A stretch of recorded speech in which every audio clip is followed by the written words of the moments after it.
Do you think a large proportion of men are struggling in some way or do have unanswered questions about sex? There's definitely a big problem with younger guys around pornography use. Massive problem that leads to a lot of knock-on problems. Like, I hear this from both men and women. Like, I'll hear it straight from the horse's mouth of dudes saying, yo bro, like, how do I quit porn? I'm having these problems in my bedroom. I'm watching too much pornography. That's the first thing dudes should cut out, by the way. I always say that. And then I hear it from women saying, like, my guy isn't into me anymore, or like, he can't get it up. So I'm getting it from both angles. Like, young guys are having trouble. So let's unpack that a little bit. So as a porn star, why is porn bad? If we talk about just biochemically, like, consuming endless amounts of porn is screwing with your dopamine receptors. Like, the novelty response you're supposed to get from seeing a beautiful woman, you shouldn't be getting endless amounts of internet pornography to achieve like an erection. It's just an average naked woman in front of you should get you raging. When I was a kid, it was like, if you saw an ankle in like geography class, like, you're hitting the desk, you know? Yeah. That's the way we're meant to be as men. Like, think of the average guy today has seen more boobs than Genghis Khan ever did. Yeah, I remember. That's ridiculous. I remember at school when someone brought in a Nux magazine and everyone's like, look at it, oh, look at the boobs, look at this. But now you just see that online. It's accessible to everyone, even obviously younger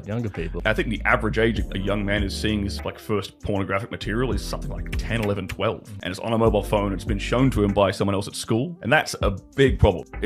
We've let this like Pandora's box open and we've got no idea what's going to happen. We could be looking at like, you know, a childless generation in not that long in the future. I absolutely contributed to the problem with my previous career. And I got out of it and I was like, I didn't really understand how bad it was when I was in it. To be fair, I was doing it for selfish reasons. I was getting my rocks off, getting paid to do that. I'm like, it was fun. But then I get out of it and I start talking to guys and they're having all these problems and I'm like, oh crap. Like, this is bad. Like, we've really screwed up dudes here. So most of the problems relate to the fact that men or women as well aren't stimulated as much as they should be in the bedroom because they've seen it all before and they've seen an extreme version of it before, that they're just not that interested. In a way, the parallel for women is actually kind of Instagram. The same way that a woman can go onto Instagram and see like all these dudes with really flexy lifestyles, but you know, Joe the plumber down the street isn't doing that. So he isn't stimulating to her anymore. She ain't even considering dating him or wifing him up. And so that's the female equivalent. Do you think there's any other reasons why so many people are in these sexless relationships? Because I mean, I know we're talking about, you know, guys don't talk about sex, but the few times I have is when my friends come to me and like, I'm not having any sex with my partner. Like, what's the reason for that?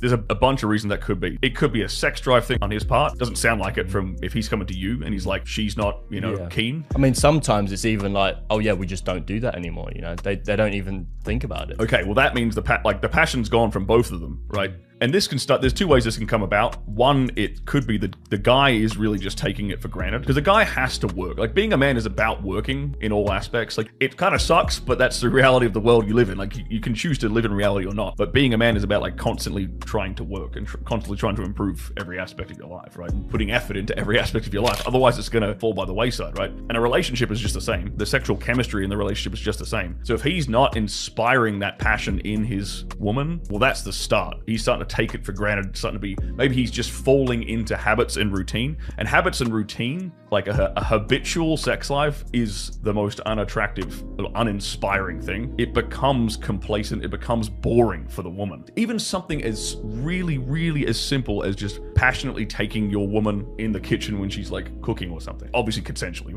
I hate that I have to say that on like the internet, because to me it's like obvious, but we have to say that. Like, but just taking her like on a whim, randomly, passionately, that's kind of spontaneity is what can re-inject that passion back into the sex life of an otherwise dull relationship. But the guy has to be the one to kind of take the initiative there to inspire that back out of his woman again. Is this a conversation that couples should have though? Should the man or the woman, you know, say to their partner, I'm not enjoying sex, we're not having enough sex? Or does that conversation in itself almost kill the mood by putting the elephant in the room? Should you just, you know, work behind the scenes to make sure that it's improving yourself? I think you're both fully aware that you're not having good sex. You're both fully aware you're not having enough sex. Yeah. Like it is the elephant in the room. You already know it. Yeah. And I think, okay, well, it's the man's job to do something about it because, in my opinion, the man is the leader of the relationship. He's the leader of the household. So, okay, well, are you going to defer that problem onto her? And it's going to make it worse. You know, my approach to it is to teach guys how to be more of a passionate, more of a dominant lover with their woman so that it can inspire that out of her again. I remember, like, this is a weird thing to talk about, but I remember my mother used to read all these Mills and Boon novels. Yeah, my mum reads those. I don't even know what that is. Like She might want me cutting that out, but old school romantic novels, right? And I remember picking one up one day because I used to see my mum just read these all day, and I'm like, what is this thing she's reading?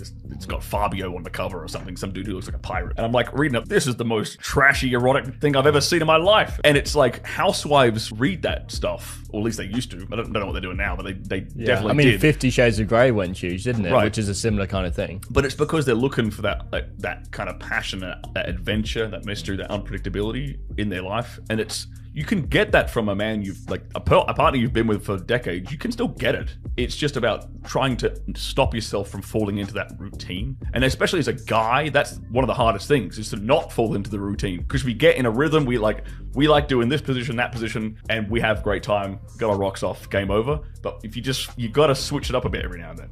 Throw a spanner in the works every now and then. So maybe you don't have to do it all the time, but every now and then you mix it up just to keep it fresh, keep add it a bit of interesting. spice in. Yeah. Presumably there's got to be a point of no return. Let's say someone's been married for 30 years and they've got kids, and a lot of couples are arguably slightly repulsed by each other. They're together, but they really, she'd probably just be really put off by it. Is there a point where it's just like, look, we've just got to break this up now. There's no saving this relationship. Well, if you're both sexually repulsed by each other, I would suggest you both get in the gym. Right. Obviously, you can be like 50, 60, 70 and still good looking especially as a dude and a woman. If you just take care of your body. If you're getting that long into a relationship and you find like the physical attraction is waning, well, one of you needs to hit the gym to inspire the other one to hit the gym. Whoever gets fit first, if you have two like overweight people, right, and whichever one gets fit first is going to start getting more attention from the opposite sex, and that is going to kick the fire up the other one's ass. Jealousy works. Jealousy really, really works. I think that's another thing we should talk about. Is it's important, I think, for a man to not to necessarily like cheat or step around or like flirt or like